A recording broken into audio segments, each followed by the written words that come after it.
సోదరులైన కౌలు రైతులందరికీ మీరు ధైర్యంగా ఉండండి. మీరు నిండు నూరేళ్లు బతకాలి. మీకోసం ఈ ప్రభుత్వం నిరంతరం పనిచేస్తుందని తెలియజేసుకుంటున్నాను అధ్యక్ష. ఉమ్మడి ఆంధ్రప్రదేశ్ మాజీ ప్రభుత్వ ఉద్యోగి కొడుకుగా ప్రభుత్వ ఉద్యోగులు వారి నిరాశ నిస్పృహలు నేను అర్థం చేసుకోగలను. వారి ప్రతిభకి, అనుభవానికి, సమర్థతకి గుర్తింపు రానప్పుడు ఏమనుకుంటాను కవితా పంక్తులు తెలియజేస్తున్న అధ్యక్ష. ఈ దేశం నా ప్రతిభకు ఒక సమాధి, ఎంత దూరం నడిచినా ఎప్పుడు దూరం అంతే. అందుకే పంచాయతీరాజ్ శాఖ బాధ్యతలు తీసుకోగానే, రూరల్ వాటర్ సప్లై బాధ్యతలు తీసుకోగానే 10,000 మందికి పైగా ఏకకాలంలో ఈ ఎన్డీఏ ప్రభుత్వం నారా చంద్రబాబు నాయుడు గారి నాయకత్వంలో ప్రమోషన్ ఇచ్చాం అధ్యక్ష. అది కూడా ఎలాంటి సిఫార్సులు లేకుండా 77 మందికి తొలిసారి జిల్లా పరిషత్ సీఈఓలుగా ప్రమోషన్లు ఇచ్చాం. సంస్కరణలో భాగంగా 77 డీడీఓ కార్యాలయాలు ప్రారంభించాం. దీనికి అండగా నిలబడ్డ గౌరవ ముఖ్యమంత్రి గారికి నా హృదయపూర్వక ధన్యవాదాలు తెలియజేస్తున్నాను. ఒక దేశాభివృద్ధికి ఆయువు పట్టు రహదారులు లేని చోట అభివృద్ధి శూన్యం. అభివృద్ధికి మూలమైనది రహదారులతో పాటు విద్యుత్తు, తాగునీరు, విద్య, వైద్యం, డ్రైన్స్ అండ్ శానిటేషన్.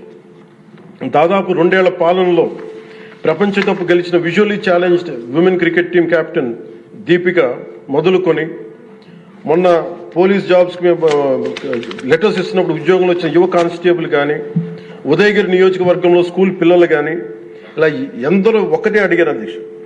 మాకు కనీసం నడవడానికి, మా స్కూల్కి వెళ్ళడానికి, మా ఊర్లు వెళ్ళడానికి, మాకు రిలేటెడ్ ఊర్లు వెళ్ళడానికి రోడ్లు వేయండి అని నిండు గర్భిణీలు కూడా ప్రాణాలు అరచేతులు పట్టుకుని కొండలు గుట్టలు దాటుకునే పరిస్థితుల్లో జాతీయ ఉపాధి హామీ పథకం కింద PM జన్మన్ రాష్ట్ర ప్రభుత్వ నిధులతోటి అడవి తల్లి బాట పేరిట 625 గిరిజన గ్రామాలను అనుసంధానిస్తూ 1,005 కోట్లతోటి 1,069 కిలోమీటర్ల రహదారుల నిర్మాణం చేపట్టాం.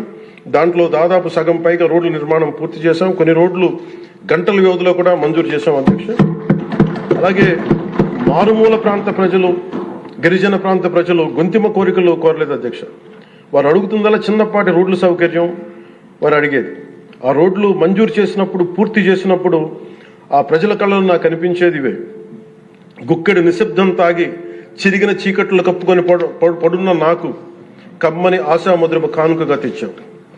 స్వాతంత్రం వచ్చి 7 దశాబ్దాలు దాటిన విద్యుత్ వెలుగులు లేని 17 కుటుంబాలు చెంది ఒక మారుమూలన గిరిజన గ్రామానికి ₹1 కోటి పైగా వెచ్చించి 17 కుటుంబాలున్న గ్రామానికి 9.6 కిలోమీటర్ల మేర 200 పైగా విద్యుత్ స్తంభాలను పాతి ట్రెడిషనల్ పవర్తో పాటు PM జన్మన్ పథకం కింద సోలార్, విండ్ ఎనర్జీతో పాటు హైబ్రిడ్ విద్యుత్ వ్యవస్థని ఏర్పాటు చేశాం అధ్యక్ష. ఆ విద్యుత్ వెలుగుల్లో, గిరిపుత్రుల్లో, గుండెల్లో నాకు ఈ భావన చాలా బలంగా తెలుసు. వెలిగిన బల్బును చూసి వారు ఒకటే అనుకున్నారు అధ్యక్ష, పొద్దు గుంకితే చీకట్లో బతికే ప్రజలు ఆ వెలుగుతున్న బల్బును చూసి ఎన్నాళ్ళకి మా అతిథిగా వచ్చాం, ఈ సుధిల కుటీరానికి ఇంత వెలుతురుని తెచ్చామని వారి గుండెల్లో ఉన్న వారికి ఆ భావన నాకు నిజంగా తెలిసింది అధ్యక్ష. గౌరవ ప్రధాని శ్రీ నరేంద్ర మోదీ గారు వ్యక్తిగతంగా జల్ జీవన్ మిషన్ చాలా ఇష్టపడి ఎంతో బడ్జెట్ దాదాపు 191,011 కోట్లు ఆయన 19-24 మధ్యలో ఈ జల్